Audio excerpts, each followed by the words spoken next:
Hi everyone, I'm your physics teacher Rakesh Kumar. Welcome to my YouTube channel. As you know कि आप इस channel पे कोई भी डाउट पूछ सकते हैं फिजिक्स से रिलेटेड. ठीक है, तो फिजिक्स से रिलेटेड कोई भी डाउट पूछने के लिए आप यूज कर सकते हैं व्हाट्सएप नंबर 9572128142.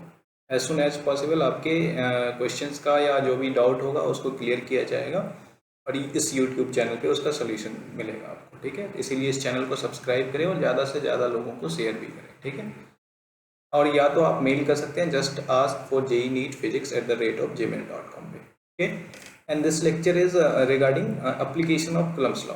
प्रीवियस लेक्चर हमारा था कुलम्स लॉ पे और ये लेक्चर है जो कि कुलम्स लॉ का एप्लीकेशन सीखेंगे इसमें. ठीक है, तो चलिए कुलम्स लॉ पे चलते हैं. और ये क्वेश्चन दिया गया है कुलम्स लॉ पे based, find net force between the charges. और यहाँ एक मान लीजिए ये Q1 है जो कि 2 माइक्रोकुलम दिया गया है, इसको Q2 कंसीडर कीजिए, दो वो भी कितना दिया गया है 2 माइक्रोकुलम, और दोनों चार्ज सेम नेचर के हैं तो रिपल्सन होगा. और हमने आपको पिछले लेक्चर में भी बताया था कि जो मैग्नीट्यूड ऑफ फोर्स है वो आप निकाल सकते हैं simply by using formula K(Q1 Q2 by R², where R is the separation between the charges. और यहाँ पे चार्ज का मैग्नीट्यूड लेते हैं क्योंकि ये मैग्नीट्यूड ऑफ फोर्स के लिए हम फार्मूला यूज कर रहे हैं. ठीक है, और आपको हम बता भी रहे थे पिछले लेक्चर में कि कहाँ पे आपको स्केलर फॉर्म यूज करना है और कहाँ वेक्टर फॉर्म. तो देखिए पहला एप्लीकेशन, इसमें वेक्टर फॉर्म यूज करने से कोई फायदा नहीं है, बेकार का क्वेश्चन क्या हो जाएगा, कॉम्प्लेक्स. तो ये इस तरह के क्वेश्चंस में जब भी होगा तो क्या यूज करेंगे, स्केलर फॉर्म, जहाँ पे आप इजीली डायरेक्शन डिटरमाइन कर सकते हैं, वहाँ पे वेक्टर फॉर्म का यूज नहीं करेंगे. क्लियर है, तो यहाँ पे इजीली डायरेक्शन डिटरमाइन हो सकता है. इस पे जो फोर्स लगेगा वो अवे फ्रॉम द चार्ज लगेगा इधर की ओर, और इस पे जो फोर्स लगेगा ये अपने से दूर इधर की ओर रिपेल करेगा. तो ये है force on 1 due to 2 and ये होगा फोर्स ऑन 2 ड्यू टू 1. ठीक है, दोनों एक दूसरे के ऑपोजिट डायरेक्शन में, और मैग्नीट्यूड दोनों का बराबर होता है, ये बात आपको पता है.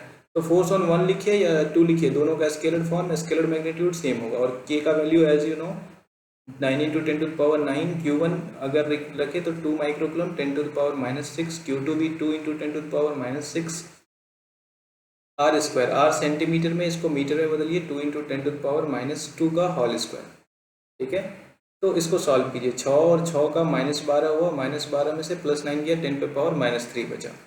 ठीक है, अब देखिए 9 9 दूना 18 और 9 × 4 डायरेक्ट लिखिए 9 × 4 इंटू ये क्या हो जाएगा 9 × 4 × 10⁻³ डिवाइडेड बाई इसका स्क्वायर कीजिएगा 2 का, तो यहाँ हो जाएगा 4 और 10⁻⁴. जो चीज़ें कैंसिल हो रही है उसको कैंसिल कीजिए, यहाँ से एक घटेगा 10⁻⁻1 बचेगा, इसको सॉल्व कीजिएगा, ये 90 न्यूटन आएगा. तो दोनों फोर्स बिटवीन द चार्ज कितना आएगा 90 न्यूटन. तो इधर की ओर इस पे 90 न्यूटन और इधर की ओर इस पे 90 न्यूटन. इस तरह से आप आंसर कर सकते हैं. ठीक है, लेफ्ट वर्ड राइट वर्ड बोल के वेक्टोरियली कंप्लीट आंसर भी कर सकते हैं. F21 किधर की ओर है, ये डायरेक्शन आपका क्या है, ये डायरेक्शन है आपका राइट वर्ड डायरेक्शन. ठीक है, तो ये आप बोल सकते हैं 90 न्यूटन राइट वर्ड. या तो इसको प्लस कंसीडर करेंगे तो ये डायरेक्शन नेगेटिव होगा, तो ये आप प्लस में लिखेंगे, और दूसरा F12 अगर लिखना हो तो ये -90 न्यूटन लिखेंगे या लेफ्ट वर्ड लिखेंगे. क्लियर है.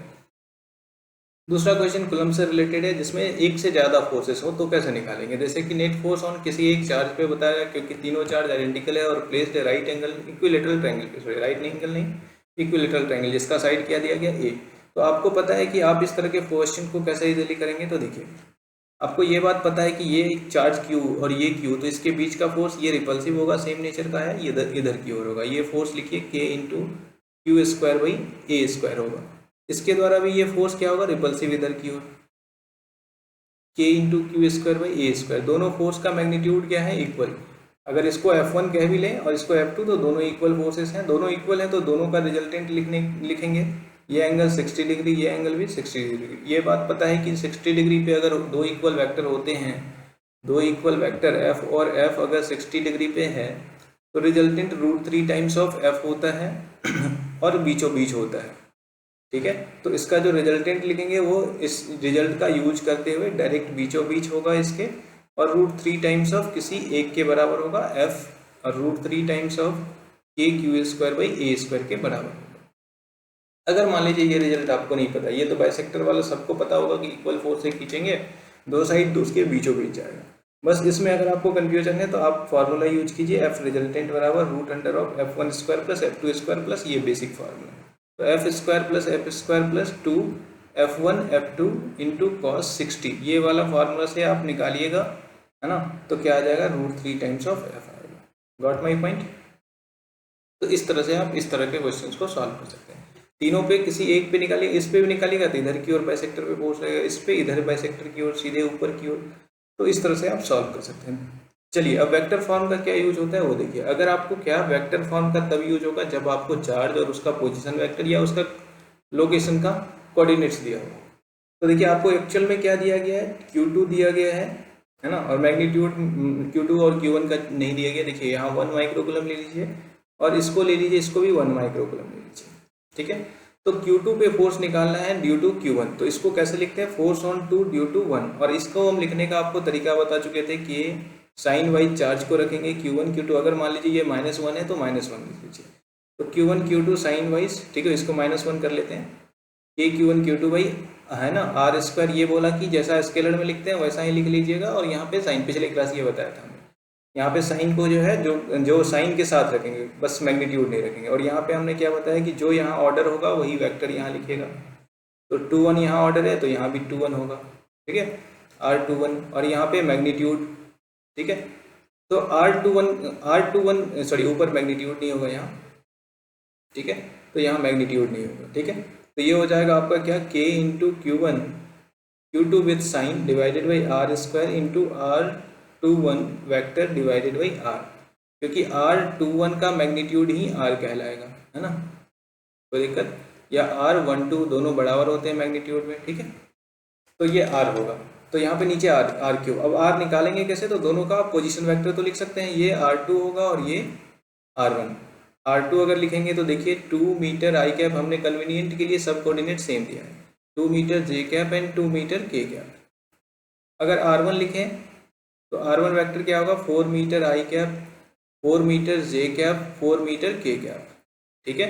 तो R12 निकालना अपने को, R12 निकालिए या R21, मैग्नीट्यूड में तो सेम होगा, बस डायरेक्शन में अलग है। R21 यहाँ जरूरत है, तो 21 लिखेंगे तो 2 में से 1 को घटाएंगे। देखिए 2 में से अगर 1 को घटाएं तो माइनस, है ना, -2 मीटर आई कैप हो जाएगा। इसमें से 2 में से 4 को घटाइए, सब में -2 metre J cap, -2 metre K cap. अगर इसके मॉड को निकालते हैं तो तीनों का स्क्वायर होगा, तो क्या हो जाएगा, √3 टाइम्स ऑफ 2 के बराबर हो जाएगा।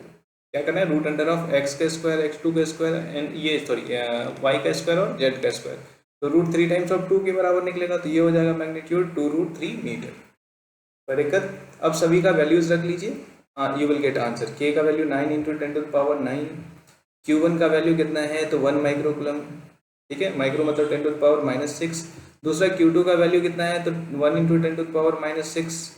R21 वेक्टर आप निकाल चुके हैं माइनस, और एक नेगेटिव है यहाँ माइनस साइन के साथ, यहाँ माइनस कॉमन लेके लिखना ज़्यादा अच्छा है। चलिए अगले में लिख देंगे 2 metre I cap, 2 metre J cap, -2 metre K cap divided by magnitude का क्यूब। तो देखिए 2 का क्यूब करेंगे, एक बार लिख लेते हैं 2√3 का क्यूब। जो चीज़ें कैंसिल आउट होने वाली है उसको कैंसिल कर सकते हैं, 9 से इसको काटिए, इसको काटिए, 10⁻³ यहाँ बचेगा, ये हो जाएगा 9 × 10⁻³ और यहाँ पे आप माइनस और माइनस को कॉमन लेके निकालिए, एक माइनस यहाँ है पहले से, और -2 को भी कॉमन निकाल लीजिएगा, तो ये हो जाएगा आई कैप प्लस जे कैप प्लस के कैप, ठीक है। और यहाँ पे क्यूब कीजिएगा तो 2 का क्यूब हो जाएगा 8, और √3 का क्यूब कीजिएगा तो 3√3, ठीक है। जो कट रहा है उसको काट लीजिए, 3 से यहाँ 3 और 3 से ये काटिए, यहाँ √3 आ जाएगा।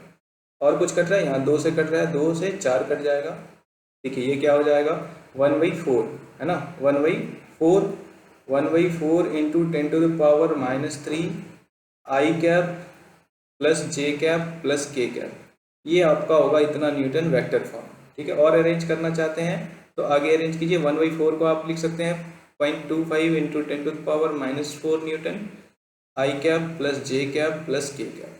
इस तरह से आप वेक्टर फॉर्म को सॉल्व कर सकते हैं, ठीक है। तो चलिए आई होप कि आपको समझ आया। और पॉइंट शिफ्ट करना है तो यहाँ एक शिफ्ट करके यहाँ पावर में एक और माइनस बढ़ा लीजिए, तो 2.5 ये आंसर हो जाएगा। और परफेक्ट चाहिए तो 2.5 × 10⁻⁵ आई कैप प्लस जे कैप प्लस के cap, this will be your answer, ठीक है। इस तरह से आप वेक्टर फॉर्म का यूज करते हैं जब आपको कोऑर्डिनेट के फॉर्म में दिया, ठीक है। तो आई होप कि ये आपको समझ आया हो, नहीं समझ आया तो आप पूछिएगा फिर उसी नंबर पे, ठीक है। तो कोई दिक्कत हो तो, और इस तरह से आप रिलेटेड कोई भी क्वेश्चन 1-2 प्रैक्टिस करेंगे कहीं से भी, और जरूर पूछिए, ठीक है, अगर आपको डाउट होता है तो, ठीक है। नेक्स्ट सेशन में हम लोग फिर इसी को आगे करेंगे, ठीक है। I hope this